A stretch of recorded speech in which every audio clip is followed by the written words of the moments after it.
There is a lot of bad things going on with Dragon Age the Veilguard that we're just going to cover it up. It seems like every day something new's happening, so we're just going to kind of do like a recap of some of the stuff that I've seen lately. So this article I'm looking at says that it's practically worthless after only a week, that the trade-in value plummets. So there was a rumor the other day that GameStops are literally being bombarded with trades and refunds, like 30,000 of them. So Dragon Age definitely got off to a bad start. It says right here that the game failed to reach 90,000 concurrent players on stream. I think the peak was 89,491.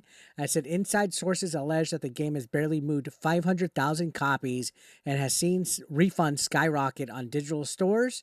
And yeah, this is nuts. So Endymion gave a lot of inside information on Dragon Age, and he said he's told in terms of refunds, currently the game has had at least 30,000 refunds in the past few days, which is not good for your game that has barely sold 500,000 copies to be hemorrhaging players like this. So generally speaking, Veilguard is not a commercial success. And we talked about this. 500,000? Yikes. They didn't even reach 1,000,000. And if they wanted to even beat Star Wars Outlaws, which was a blunder in itself that barely sold 1,000,000, they'll have to like triple their sales right now by the end of this month to make a successful month for their launch. And it's not looking like that, especially with 30,000 copies refunded. So this article says most of the refunds likely came from digital stores like Steam, Xbox, and PlayStation. These online platforms allow players to return a game with a full refund within 2 weeks of purchase, as long as they have less than 2 hours of gameplay logged. It's a policy that lets players try a new game with no risk. If they don't like it, they could just return it quickly, which apparently quite a few players did in this case. Could you imagine buying this game, not liking it, and returning it in less than 2 hours? Even if you're just gonna try to get quick content out of the way, like shit, post a 1 hour live stream playing this fucking terrible game, you get your money back, and then you probably make some with your stream or your let's play with donos and ads. I don't condone that. Wink, wink. Anyways, continuing on, this article says, unfortunately for gamers who purchase physical copies, it's a lot more difficult to return open games for a full refund, but typically these players sell the game back to a retailer. They take a loss on the purchase, but it's not a total loss. For a new game that's barely a week old, you could typically get somewhere in the 30s or even 40s on a $60 or $70 game. But guess what? Dragon Age trade-in value is at $22 at this moment, right? So that's the trading value at GameStop. And it says it's being listed as worth up to 22. So that means it has to be like perfect, because it's subjective. They might give you less, right? Depending on the condition of the game, you might get less than that. And honestly, considering that the game is $70, this is a devaluation, according to this article, of 31.88% in 12 days. Wow. Nobody wants this game, not even GameStop. So let's take a look at some other numbers of games that came out recently. So it says the new Zelda game, Echoes of Wisdom, came out September 26th, and it's worth $33.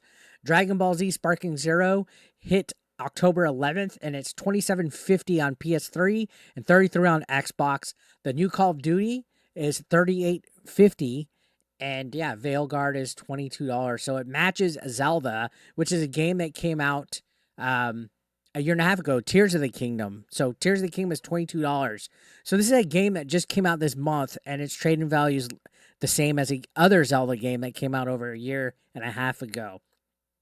This article says the GameStop valuation after just over a week in stores doesn't bode well for how Veilguard is performing. If new copies of the game were flying off shelves, GameStop would pay a higher rate for previously played copies.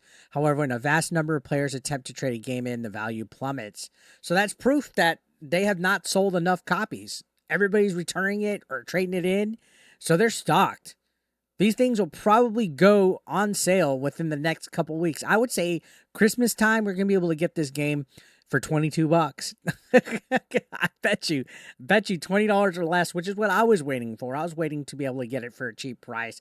Now, this says how many players are trying to dump this game back on retailers. One retailer who runs a store in a major shopping center told Park Place that among the 7 stores in the sales region, the exchange, trade-in, and gift card return rate for Veilguard was a whopping 75% of sales. Holy testicle Tuesday.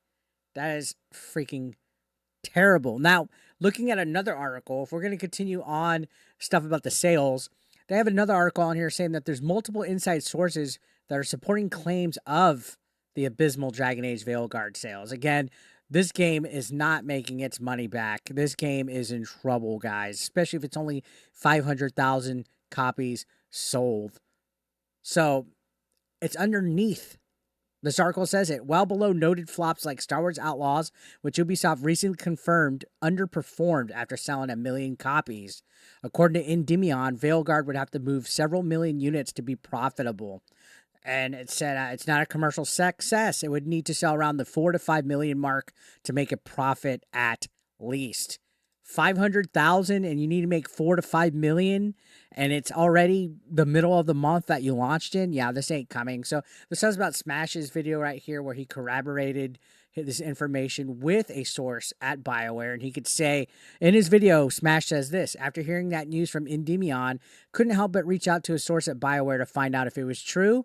And yes, according to them, this is confirmed. About 500,000 units have sold, and they've had plenty of returns as well. The numbers stated by Endymion are extremely accurate, signaling some seriously troubling times ahead for BioWare and EA.